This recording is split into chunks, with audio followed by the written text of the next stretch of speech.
ইরানের সর্বোচ্চ নেতা আয়াতুল্লাহ আলী খামেনি এক হুঁশিয়ারি বার্তায় বলেছেন, ইউরেনিয়াম সমৃদ্ধকরণের জন্য কারও অনুমতির তোয়াক্কা করে না ইরান। বিশ্লেষকদের মতে এটি তেহরানের পক্ষ থেকে একটি স্পষ্ট বার্তা। ইরান তার পারমাণবিক অধিকার থেকে এক চুলো পিছু হটবে না এবং কোনো চাপ বা শর্তে মাথা নত করবে না। রেডিও তেহরানের অনলাইন সংস্করণ পার্স টুডে এক প্রতিবেদনে খামেনির বরাতে এ তথ্য জানিয়েছে।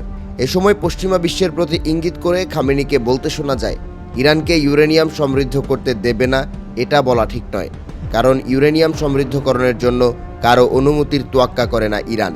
গত 12 এপ্রিল থেকে শুরু করে ওমানের মধ্যস্থতায় যুক্তরাষ্ট্র ও ইরানের মধ্যে পারমাণবিক ইস্যুতে 4 দফা বৈঠক হয়েছে। পুরো বিশ্বের চোখ আটকে আছে দুই দেশের বৈঠকের দিকেই। যুক্তরাষ্ট্রসহ পশ্চিমা দেশগুলোর দীর্ঘদিনের অভিযোগ, ইরান গোপনে পারমাণবিক অস্ত্র তৈরি করতে চায়, কিন্তু তেহরান স্পষ্ট করে বলছে তাদের কর্মসূচি শান্তিপূর্ণই থাকবে।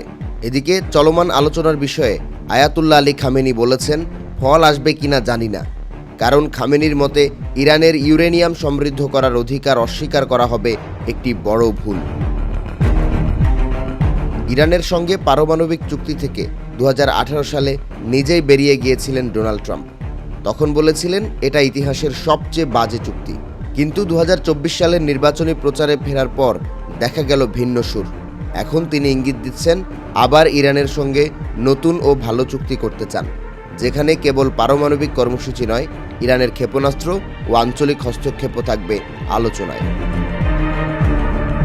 আর ইরানের দাবি, যুক্তরাষ্ট্র ও ইউরোপ যেন সব নিষেধাজ্ঞা তুলে নেয়, বিশেষ করে তেল, ব্যাংকিং ও ডলারের লেনদেনের ওপর থাকা বাধা।